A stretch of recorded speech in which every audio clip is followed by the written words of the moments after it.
Welcome friends. આજે આપણે ધોરણ 10ના અંગ્રેજી વિષયમાં unit number 1 against the odds એની ફર્સ્ટ સ્ટોરી ટ્રેક ટુ તાજનગરનો અભ્યાસ કરીશું. તો આપણે બધા પહેલાં તો પાઠ્યપુસ્તક ખુલ્લું રાખશું. પાઠ્યપુસ્તકમાં પેજ નંબર 2 ઉપર સ્ટોરી આપેલ છે, એમાં ધ્યાન આપશું. એમાં જે પાઠમાં સ્પેલિંગ આવશે, નવા વર્ડ્સ આવશે, ન્યૂ વર્ડ્સ, એ આપણે નોંધતા જશું. તો શરૂ કરીએ. Track to Tajnagar.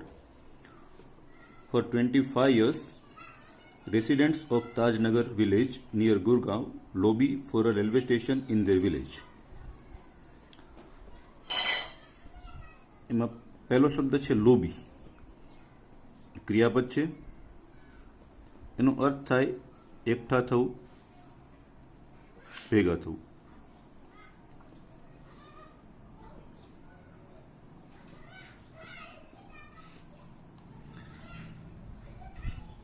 રેસિડેન્ટ્સનો અર્થ થાય રહેવાસીઓ. તાજનગરના રહેવાસીઓ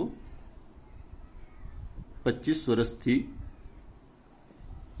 ભેગા થઈ રહ્યા છે. શા માટે ભેગા થઈ રહ્યા છે? તો કે છે for a railway station in the village. એમના ગામમાં રેલવે સ્ટેશનની ડિમાન્ડ માટે, માંગ માટે ભેગા થઈ રહ્યા છે. When the demand was not met. Met એવું ક્રિયાપદ છે મીટ. એનો સાચો અર્થ થાય મળવું, પણ અહીં એનો અર્થ થશે સંતોષવું, સંતોષાવવું. મતલબ van the demand was not met, the villagers decided to take matter into their own hands. જ્યારે તેમની માંગણી સંતોષાય નહીં ત્યારે આ ગામ લોકોએ ડિસાઇડ કર્યું. ડિસાઇડ મતલબ નક્કી કરવું, નિશ્ચય કરવો. ગામના લોકોએ નક્કી કર્યું કે આપણે બધાએ આ મેટર, આ બાબતને આપણે જાતે જ ઉકેલશું, જાતે જ સોલ્વ કરશું. તો એ માટે તેમણે શું કર્યું? આગળ વાંચીએ. They pool in 25 lakh rupees and built a railway station on their on.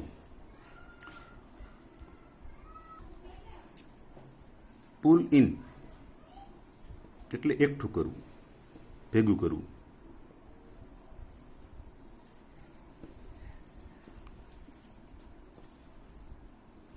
એટલે એ લોકોએ 25 લાખ રૂપિયા એકઠા કર્યા.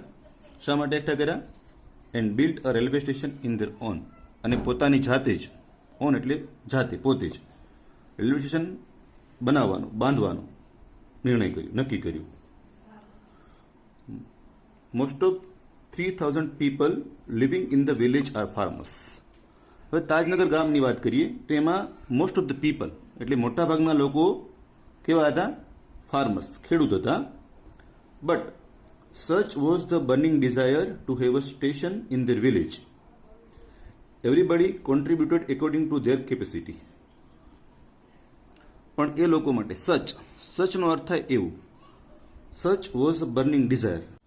બર્નિંગ ડિઝાયર, ડિઝાયર એટલે ઈચ્છા, બર્નિંગ ડિઝાયર એટલે તીવ્ર ઈચ્છા. કોન્ટ્રીબ્યુટનો અર્થ થાય ફાળો આપવો, યોગદાન આપવું. દરેક વ્યક્તિએ એમની કેપેસિટી એટલે ક્ષમતા, તેમની ક્ષમતા મુજબ આ રેલવે સ્ટેશન બાંધવામાં પોતાનો ફાળો આપ્યો. કેટલો ફાળો આપ્યો? આગળ વાંચીએ. Ranging from the 3000 rupees to 75,000 rupees. કેટલો ફાળો આપ્યો? રેન્જ એટલે તીવ્ર, માત્રા. કેટલી માત્રામાં ફાળો આપ્યો? કેટલી ક્ષમતામાં ફાળો આપ્યો? તો કે 3000થી શરૂ કરીને 75,000 સુધીનો ફાળો આપ્યો. જે લોકોની જીવિક ક્ષમતા, એવી રીતે પોતાનો ફાળો, યોગદાન રેલવે સ્ટેશન માટે ગામ લોકોએ આપ્યું. તે donated money for the station and started the construction in જાન્યુઆરી 2008. તેઓએ ડોનેટનો અર્થ થાય દાન આપવું. એ લોકોએ આ પૈસાનું દાન કર્યું અને સ્ટાર્ટ એટલે શરૂ કર્યું. Started the construction. કન્સ્ટ્રક્શનનો અર્થ થાય બાંધકામ. શેનું બાંધકામ કરવાનું છે અહીંયા? Railway station. એટલે રેલવે સ્ટેશન બનાવવા માટે લોકોએ 3,000થી શરૂ કરીને 75,000 સુધીનું દાન આપ્યું અને આ બાંધકામ શરૂ કર્યું. ક્યારે શરૂ કર્યું? ઇન જાન્યુઆરી 2008, જાન્યુઆરી 2008માં. આવું કોઈક વાત કરે છે. કોણ કહે છે? સેડ રણજીતસિંહ, અ ફોર્મર વિલેજ સરપંચ. ફોર્મરનો અર્થ થાય આગળનું, પૂર્વેનું, પણ અહીં અર્થ થશે માજી, પૂર્વ. માજી એટલે સરપંચ હોય, એમાં સરપંચ જે હાલમાં છે એને સરપંચ કહેવાય, પણ આ પહેલા જે સરપંચ હતા એને શું કહેવાય? માજી, પૂર્વના. એટલે એના ગામના રણજીતસિંહ નામના જે સરપંચ, પહેલા સરપંચ હતા, એને પોતાનો મત રજૂ કર્યો કે લોકોએ આ રીતે અમે કામ કર્યું. આગળ ભણીએ. There are a large number of people in the village who need to go to Gurgaon, Delhi and Rewa. Large number of એનો મતલબ થાય ઘણા બધા, પુષ્કળ. એટલે ગામમાં એવા ઘણા બધા લોકો હતા. વુ એટલે જે, સંયોજક છે એટલે એનો અર્થ થાય જે. જો એ કંજક્શન હોય તો એનો અર્થ થાય જે, પણ WH ક્વેશ્ચન હોય તો એનો અર્થ થશે કોણ. જે નીડ એટલે રિક્વાયર, અર્થ થાય જરૂર હોવી. એટલે ગામમાં ઘણા બધા એવા લોકો હતા જેમને જરૂર હતી. શેની જરૂર હતી? ટુ ગો ટુ ગુરગાંવ, મતલબ ગુરગાંવ, દિલ્હી અને રેવર. આ એમના ગામ નજીક આવેલા મોટા શહેરો કે સિટી છે, જ્યાં તેમને કામ ધંધા માટે, રોજગાર માટે, અભ્યાસ માટે જવું પડતું. There are students who go to colleges. એમાં કેટલાક વિદ્યાર્થીઓ હતા જે કોલેજ ભણવા જતા. Till now, we had to either go to હલીમંદી or Pardi to catch a train. હવે ગામ લોકો પોતાની સમસ્યા કહે છે કે અત્યાર સુધી, ટીલ નાવ એટલે અત્યાર સુધી શું કરવું પડતું હતું? તો કે વી હેડ ટુ, હેવ ટુ. હેવ ટુનો અર્થ થાય આમ કરવું પડશે, આમ કરવું જ જોઈએ. એટલે શું કરવું જોઈએ? આમાં ભૂતકાળ છે એટલે હેડ ટુ છે, એનો મતલબ થાય આમ કરવું પડતું. શું કરવું પડતું? તો કે કાં તો તેમને હલીમંદી અથવા પાટડી, એ એમની ગામની બાજુમાં આવેલા સ્ટેશન છે, રેલવે સ્ટેશન છે, જ્યાં એ લોકોને ચાલીને પગપાળા એ સ્ટેશન સુધી જવું પડતું અને ત્યાંથી તમને ટ્રેન મળતી.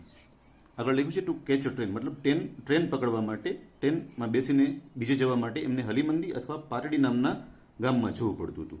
And both the stations are 6 kilometres away from Tajnagar. અને એમનું જે ગામ છે તાજનગર, એમથી આ બંને સ્ટેશન 6 કિલોમીટર દૂર હતા.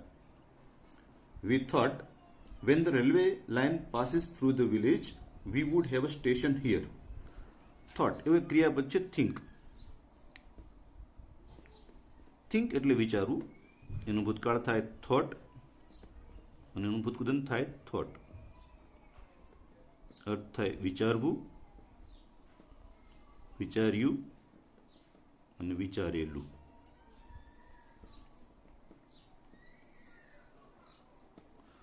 આમ દરેક ક્રિયાપદના 4 રૂપ હોય, એમાંથી 3 રૂપનો આપણે અભ્યાસ કરીએ છીએ, લખીએ છીએ. ચોથું રૂપ છે એને આઈએનજી લાગે, એ કોમન હોય છે. તો દરેક ક્રિયાપદનો અર્થ આવો થાય. દાખલા તરીકે ડિસાઇડ આપણે ઉપર જોયું, તો એનો અર્થ થાય નક્કી કરવું. ભૂતકાળ ડિસાઇડેડ, ભૂતકૃદંત ડિસાઇડેડ, તો નક્કી કરવું, નક્કી કર્યું, નક્કી કરેલું. આગળ એક બીજું ક્રિયાપદ ભણ્યા કોન્ટ્રીબ્યુટ.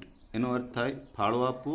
કોન્ટ્રીબ્યુટેડ ભૂતકાળ, ફાળો આપ્યો, અને કોન્ટ્રીબ્યુટેડ ભૂતકૃદંત, ફાળો આપેલો.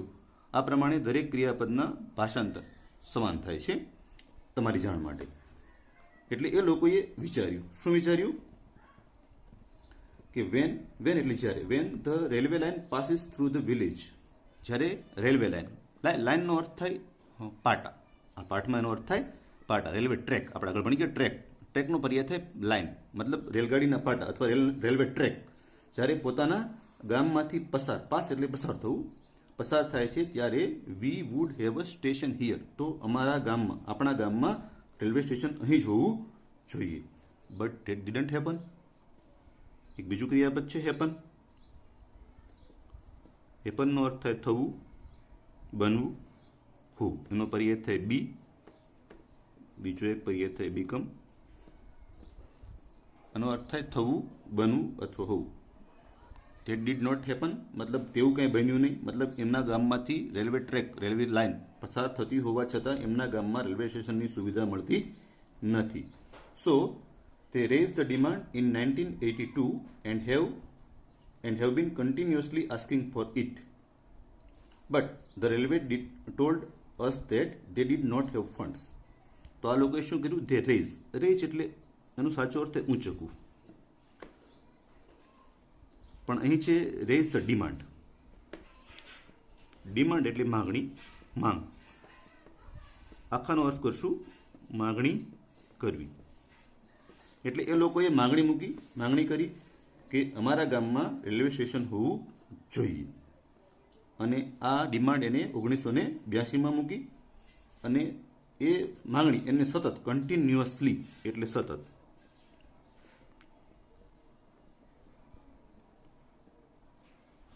નો પર્યાય થાય કોન્સ્ટન્ટલી, એનો અર્થ થાય સતત, અવિરત, એક ધારું. અને એ એમની માગણી સતત શરૂ જ રાખી. પણ રેલવેએ એમને એવું કીધું, રેલવે રેલવેએ કે that they did not have fund, કે અમારી પાસે ફંડ નથી. ફંડ એટલે અહીંયા અર્થ થાય ફાળો, યોગદાન, મતલબ આપણે અર્થ લઈશું પૈસા. એટલે રેલવે પાસે એટલા બધા પૈસા નથી કે રેલવે આ ગામમાં સ્ટેશન શરૂ કરી શકે. So finally we decided to cart hour on destiny. એક શબ્દ છે ફાઇનલી, એનો અર્થ થાય છેવટે, આખરે, અંતે. એનો પર્યાય થાય એટ લાસ્ટ. બીજો પર્યાય થાય અલ્ટિમેટલી, અર્થ થાય આખરે, અંતે, છેવટે. તો છેવટે શું કર્યું લોકોએ? તો કે તે ડિસાઇડ, આપણે ભણી ગયા આગળ ક્રિયા પર, ડિસાઇડ એટલે નક્કી કરવું. શું નક્કી કર્યું? તો ક્રાફ્ટ. ક્રાફ્ટનો અર્થ થાય ઘડવું, સાચો અર્થ થાય ઘડવું, પણ અહીંયા અર્થ થાય બાંધવું, બનાવવું. શું કરવું નક્કી કર્યું? તો કે તે decided to cart hour on destiny. અમે પોતે જ અમારું ભાગ્ય ઘડશું, અમે પોતે જ અમારા ભાગ્યના નિર્માતા બનશું. આવું કોઈકે કીધું. કોણે કીધું? Said Hukamchand, a member of committee. એ ગામમાં જે સમિતિ હતી, કમિટી મતલબ સમિતિ, એના એક સભ્ય, મેમ્બર એટલે સભ્યએ કીધું કે અમે રેલવે મદદ નહીં કરીએ તો અમે પોતે જ અમારું ભાગ્ય બનાવશું, નક્કી કરશું, મતલબ અમે પોતે જ રેલવે સ્ટેશનનું નિર્માણ કરશું. એઝ અ રિઝલ્ટ, એનો અર્થ થાય પરિણામ સ્વરૂપે. એઝ અ રિઝલ્ટ, પરિણામ સ્વરૂપે. તો શું થયું આના પરિણામે? તો કે the panchayat pass a resolution in 2008. ગામમાં જે ગ્રામ પંચાયત હતી એને એક રિઝોલ્યુશન એટલે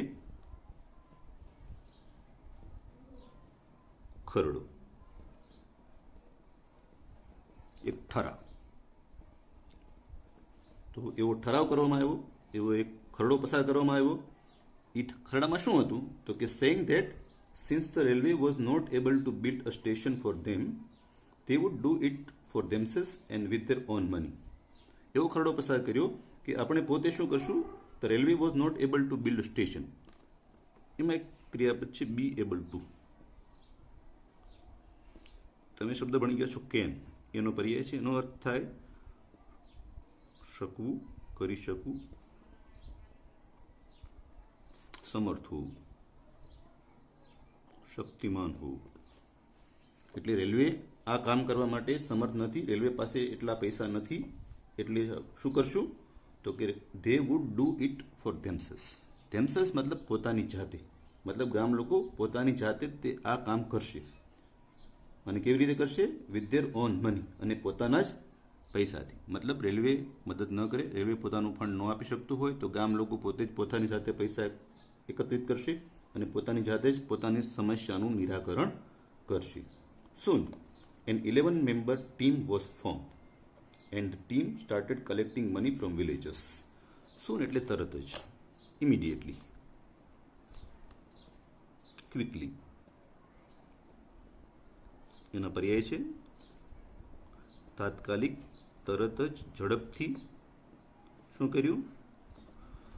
તો કે છે 11 મેમ્બર્સ શીખી ગયા, સભ્ય, 11 સભ્યોની એક ટીમ ફોર્મ એટલે આપણે ભણી ગયા ક્રાફ્ટ આગળ ભણ્યા, એનું પર્યાય જેવું છે. ફોર્મ એટલે રચવું, બનાવવું, બાંધવું. શું બનાવ્યું? તો કે 11 સભ્યોની એક ટુકડી, એક ટીમ બનાવી. And the team started collecting. Collect એટલે એકઠું કરવું. અને એમને વિલેજ ઉપરથી વિલેજર્સ, ગામ અને ગ્રામવાસીઓ, ગામના લોકો, અને ગામના લોકો પાસેથી ફંડ કે આ પૈસા એકત્રિત કરવાનું શરૂ કર્યું. On 7th January 2010, as a result of their effort, the first railway station in the country on which the railway did not have to spend a single rupee started operating. ક્યારે? તો કે 2010ની 7મી જાન્યુઆરીએ આ કામ કરવાના એઝ અ રિઝલ્ટ પરિણામ સ્વરૂપે શું થયું? Of their effort. એફર્ટ એટલે પ્રયત્ન, ટ્રાય. એટલે આ સમિતિ બની અને ગામ લોકોના સહિયારા પ્રયત્નોના પરિણામ સ્વરૂપે the first railway station on the country, દેશનું એવું પ્રથમ રેલવે સ્ટેશન ઓન વિચ, જેના પર, વિચ એટલે જે, ઓન વિચ મતલબ જેના પર the railway did not have to spend a single rupee. Spend એવું ક્રિયાપદ છે. સ્પેન્ડનો અર્થ થાય ખર્ચવું. ભૂતકાળ થાય સ્પેન્ટ, ભૂતકૃદન પણ થાય સ્પેન્ટ. ખર્ચવું આગળ શીખી ગયા આપણે. ખર્ચ્યું, ખર્ચેલું. જો એ સમયના અર્થમાં હોય તો એનો અર્થ થાય પસાર કરવું, વ્યતીત કરવું. અહીંયા નાણાં પૈસા છે એટલે અર્થ કરશું ખર્ચું, કે જેના માટે સિંગલ રૂપી, એક પણ રૂપિયાનો રેલવે એ ખર્ચો કરવો પડ્યો નથી.